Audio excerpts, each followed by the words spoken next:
Pag-alis ng mga bisita, inihiga ko si Liam sa kama at bumalik ako sa sala para makipagkwentuhan pa ng konti kina mama at papa.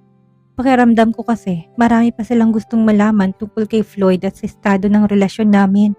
Lalo na si papa na hindi matigil kaka-point out saan ka ng resemblance ni na Floyd at Liam. Bakit hindi mo kagad sinabi sa amin na may problema ka pala sa trabaho mo doon, anak? Agad na tanong ni papa sa akin. Paglapat pa lang ng puwet ko sa sofa. Mukhang marami na silang naikwento sa inyo Pero hindi ko na sinabi dahil ayoko mag-alala kayo. At dahil may kaibigan akong parang guardian angel. Siya ang tumulong sa akin na makahanap ng trabaho na kasing ganda rin ng nauna. Tapat kong sagot. Total alam na nila, wala nang saysay pa na maglihim sa kanila. Sabi ni Floyd, nagtatrabaho ka na raw ngayon sa kaibigan niya. Pero babalik ka rin daw sa kumpanya niya, sabi ni papa. Mukhang close na kaagad ang dalawa. Ramdam kong suporta ni papa sa lalaking yon kahit hindi niya lantarang sabihin. Hindi pa ako sigurado pa. Titingnan pa natin, sagot ko. Anak, gusto lang namin na masiguro na masaya ka. Magaan ang loob ko sa lalaking yon. Mukhang seryoso at responsable siya. Harapang inamin ni Floyd ang mga pagkukulang niya. Mukhang mabuting tao rin at sa paraan ng pagtingin mo sa kanya. Halata ring na mahal mo siya. Sabi ni papa na talaga namang mapanuri. Opo, mabuti siyang tao at mahal ko nga siya, amin ko. Huwag ka na sanang matali sa mga bagay na walang saysay, sabat ni mama. Mas mabuting matutong magpatawad dahil mas magaan ang pamumuhay. Tandaan mo yan. Hindi ka makakarating kahit saan kung puro pride lang ang dala mo. Saka aminin ko din, magaan ang loob ko kay Floyd, lalo na si Richard pala ay kaibigan na rin niya. Thank you sa payo, ma. Ngumiti ako pero may naalala din. Ma, nakita namin si Mateo sa palengke kanina. Mukhang hindi talaga okay ang kalagayan niya ngayon. Nagkasagutan pa kami. Ay anak, may mga bagay talaga sa buhay na mas mabuting nawala. At isa siya doon. Sabi ni mama, pinagpapasalamat ko na nawala na siya ng tuluyan sa buhay mo. Anong ibig niyong sabihin? May kailangan ba akong malaman? Tanong ko. Sumeryoso si mama. Ang mga malamlam niyang mata ay nabahira ng pag-aalala. Ayon sa mga balita, hindi magandang takbo ng pagsasama nila ng pinsan mo. Laging nag-aaway, lalo na ngayon nabuntis si Brenda. Paliwanag niya. Malapit na siyang manganak, hindi ba? Oo, sa susunod na buwan na. Lalaki rin daw, sagot ni mama. Hindi kasi marunong ang pinsan mo sa buhay may asawa. Hindi nagtatrabaho. Buong araw nasa cellphone lang, puro social media lang ang alam. Simula na nagsarili sila, lalo raw nagulong buhay nila. Araw-araw na lang ang tiyahin mong dumadalaw para maglinis at magluto. Kaya pala gusgusin at lukot-lukot ang suot niya kanina, sabi ko. Huwag ka na munang maawa kay Mateo dahil masama rin siyang asawa, dagdag ni papa. Nagsimulang uminom at may ibang babae pa raw. Nagtatrabaho na siya sa dati kong opisina at sabi ng kaibigan ko, laging kasamang receptionist. Bagong graduate lang daw yon, sabi pa ng asawa ng tita mo. Minumurat minamalit ni Mateo si Brenda. Hindi man niya sinasaktan ng pinsan mo, binabastos naman. Tinatawag siyang malandi at kapag lasing ay tinatanong kung totoo bang sa kanyang bata. Nakakahiya. Pareho lang naman sila, walang sino man sa kanilang kawawa. Hindi ako naawa sa kanila pa, sa totoo lang deserve nilang isa't isa. Sagot ko ng diretsyo. Masama ba talagang trato niya sa'yo noon, anak? Tanong ni papa, seryoso na. Yung typical dad? Bastos at walang kwenta si Mateo, masyado na siguro kong nabulag sa konsepto ng pag-ibig. Kaya hindi ako kumalas kagad. Tulad nga ng sabi ni mama, mas mabuting wala na siya sa buhay ko. Nagpaalam na ako at pumasok na sa kwarto. Mahabang araw pero masaya ako at kasama ko sina mama at papa. Masaya din ako dahil kahit paano nag-enjoy ako ng buhay probinsya. Alam ko masaya din si Liam na makitang lolo at lola niya at ganoon din ang mga magulang ko. Nag-iisang apo nila si Liam at mahal na mahal nilang bata. Kinabukasan ganun ulit ang takbo ng umaga namin. Maaga kaming nagising at si Liam ay sumama kay papa para magatas na baka. Tapos tinulungan naman siya ni mama sa pagkuha ng itlog. Matapos mag-almusal, nagkwentuhan na muna kami habang hinintay si na Richard. Malapit na kaming sunduin nang biglang pumasok si Tita Zenny sa kusina at walang pasabing sumigaw. Akala ko ay may emergency sa lakas ng palahaw niya. Walang hiya ka talagang babae ka. Kakauwi mo lang, nilalandi mo na naman si Mateo. May asawa ng lalaking yon at masaya sa piling ng pinsan mo. Mag-ingat ka sa pananalita mo sa loob ng bahay ko, Zenny. Putol kagad ni Papa. At huwag mong pagsasalitaan ng ganyan ng anak ko. Bulag na bulag ka talaga sa anak mo. Wala namang silbi ang si Francesca. Nabuntis pa nang hindi alam kung sinong ama. At ipinagtatanggol mo pa. Tumigil ka, Zenny. Maring sagot ni Papa. Halatang nagagalit na. Hindi ako titigil. Ang babaeng ito kinakalantari ang asawa ng pamangkin ko. Gustong maging kabit pa raw. Haliparot. Lahat ng kinuwento ni Mateo kay Brenda. Mali lahat ng sinabi niya kaya hindi na ako nakakapagtimpi. Tita Zenny, ginagalang ko po kayo. Dahil pinsan kayo ng nanay ko. Pero pakinggan mo mabuti to. Hindi ako naghahabol sa lalaking tinatawag mong manugang. Sa totoo lang, anak mong nangaakit sa kanya habang kami pa ni Mateo. At sa ginawa niya, nagising ako sa katotohanan at nakalaya ako sa basura. Kaya pasalamat ako sa kanya. Sagat ko na kalmado pero may lamig ang boses. At tungkol sa ama ng anak ko, kung alam ko man o hindi, wala kang pakialam. Wala ring pakialam ang iba. Nasa tamang edad ako. Independent ako at nagpapakain sa sarili ko at sa anak ko. At wala akong inaasahan na kahit kanino. Kaya kahit na anong gusto ko, gagawin ko. Binuhat ko si Liam at paalis sa sana pero lumingon pa ako. Isa pa, ayusin niyo naman ang chismis niyo. Hindi na kayo nagbago. Nagpaalam ako kina Mama at Papa at si Liam nilabas ang dila niya sa tiyahin ko.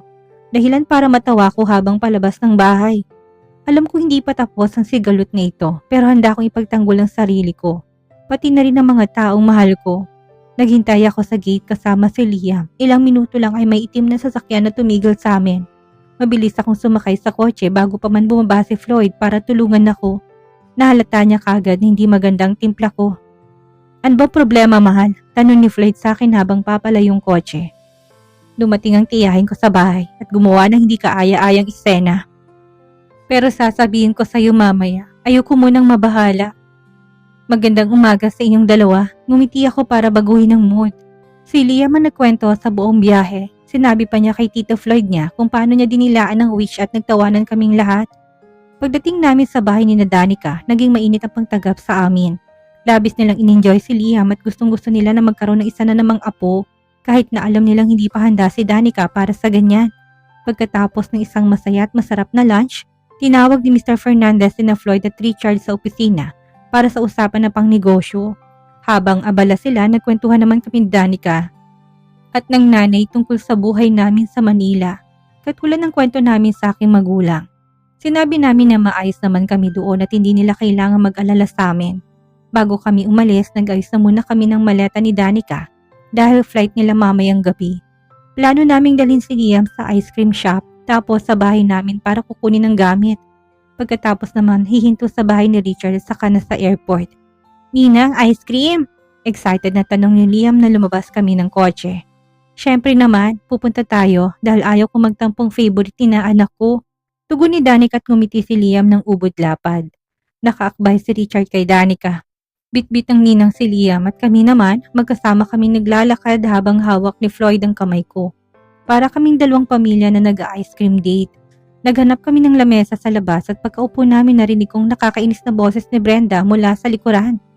Wow ha, nakauwi na palang pariwarang babae na nabuntis at hindi nga alam kung sinong ama ng anak niya. At ito na yung batang yun. Okay na lang, may itsura naman. Sandali nga, agad na tumayo si Floyd, pulang-pulang mukha sa galit. Hindi mo pwedeng sabihin yan kay Francesca sa anak ko. Lumingon ako at nakita si Brenda na nakatalikod sa mga kaibigan niya. Mukhang nagulat din siya dahil sa sinagot ni Floyd pero sandali lang ang gulat niya dahil rumesbak siya ulit. Mister, nakikipag-date ka sa babaeng to? Eto lang masasabi ko sa'yo. Ang babaeng yan hindi pa makaget over. Hinahabol pa niyang asawa ko. Kakarating lang dito, gusto niyang maging kabit agad. Dagdag pa ni Brenda. Lumapit ang isa niyang kaibigang babae papunta kay Floyd at nilapat ang kamay sa braso niya. Pogi, sayang ka. Hindi mo pa alam kung gaano siya kalandi. Usap tayo, masasabi ko sa iyong lahat. Umatras si Floyd at tahimik na inutos. Alisin mong kamay mo sa akin. Paglingon niya kay Brenda, hindi na siya nagatubili pa.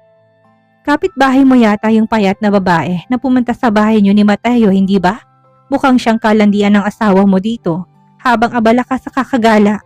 Sumali si Mateo sa usapan na talatang nakainom, sabi-sabing, ano bang pinag-uusapan niyo? Sa kasino ka ba? Tumahimik ka, singhal ni Floyd. Akong kasintahan ni Francesca. She's with me and I demand respect for her and our child. At ako nang gagawa ng desisyon para sa inyong una. Aalis kayo ng bukal sa loob nyo o aalis kayong iiskorta ng pulis? Ayaw ko inistorbong pamilya ko, lalo na't bakasyon namin to. Ha? Pero hindi ikaw ang ama, hindi ba? Sagot ni Kelly na may pang-uuyam. Hindi nga niya kilalang nakabuntis sa kanya. Dagdag ni Mateo. Anak ko si Liam, sagot ni Floyd. Nakakabilib ang paninindigan niya. Huwag kang lumapit o tumingin man lang sa anak ko. Maging masaya na lang kayo. Dahil mukhang tugma kayo ng asawa mo. Isang sinungaling at isang tsismosa. Tumuloy kami sa ice cream shop na parang walang nangyari. Si Danny kay hindi pinigilan ng sarili. Muntik pa akong umiyak, nakakalokang plot twist. Sa loob umupo kami para maging mahinahon kaming lahat, lalo na ako. Nagpapasalamat ako na sumunod siya dito sa probinsya. Kahit paano nagkaroon kami ng kakampi ni Liam. Habang hinihintay ang tubig, kinuha ni Floyd. Unti-unti nang naging maayos ang paghinga ko. Tinanong ko siya pagbalik niya. Paano mo nalaman na nakita kami ni Mateo kahapon sa palengke? Ganyan ang buhay sa maliit na bayan, mahal. Nakasalubong namin ang may-ari ng tindahan. Kaya siyang nagsumbong kay Richard. Sabi nga niya, mabuti raw at may nagmamalasakit sa'yo. Siyang nagkwento kaya namin alam ang nangyari kahapon. Napangiti ako. Ang hindi ko maintindihan kung bakit pa ako napunta sa siraulong yun dati. Nilingon niya ako at ngumiti ng malaki. Siguro dapat pasalamatan ko siya dahil kung tinalian ka niya, hindi ka mapupunta sa akin. Tumango ako. Talaga lang ha, sagot ko. Alam mo bang napakabuti sa'yo ng tadhana dahil akong lalaking binigay niya sa'yo. Sagot niya at mabilis akong hinalikan. Ngayon umorder na tayo ng ice cream. Pagkatapos ng konting pasyal, tumuloy na kami sa bahay ng magulang ko. Wala nang bisita kaya tinulungan namin ang mga magulang ko ng konti. Si Danny kay kinuwentong nangyarit mas lalo silang humanga kay Floyd. Pagkatapos ay sa bahay naman ni Richard kami nag-snack pero mabilis lang kami doon dahil inaantok na si Liam. Nakatulog kagad si Liam na makabalik kami ng Manila. Sa private plane pa lang nakatulog na siya. Hinatid din nila kami hanggang sa bahay. Bago umalis si Floyd nagtanong ako, matutulog ka ba dito sa bahay o doon ka pa rin kina Richard? Tumingin siya sa akin na saka ngumiti. Talaga? Seryoso ako. Ang ganda ng weekend natin dito. Bakit hindi natin ipagpatuloy? Magugulat si Liam sa umaga. Okay lang kaya sa kanya? Tanong niya. Halatang nakatutok sa amin. Siguradong masisiyahan siya. Pwede ko na ba siyang dalhin sa daycare pagbalik natin ng Manila? Tanong niya. Teka lang, trabaho ko yon, sagot ni Richard. Ako ang ninong ni Liam, mas may karapatan ako sa'yo, sagot ni Floyd. Ayos yan, pero bukas niyo na ituloy yan, sagot ni Danny kasabay hila kay Richard palayo. Gusto naming matulog, pagod na kami. Good night sa inyo. Nagising ako na nakakulong sa mga bisig na lalaking mahal ko. Wala nang mas masarap pa sa pakiramdam na may kayakap ka sa gabi. At ito ay ang taong mahal mo.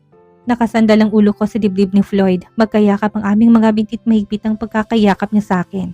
Ang init ng kanyang katawan ang bumalat sa akin. Buong gabi kong hindi alintanang natural na lamig ng bukid.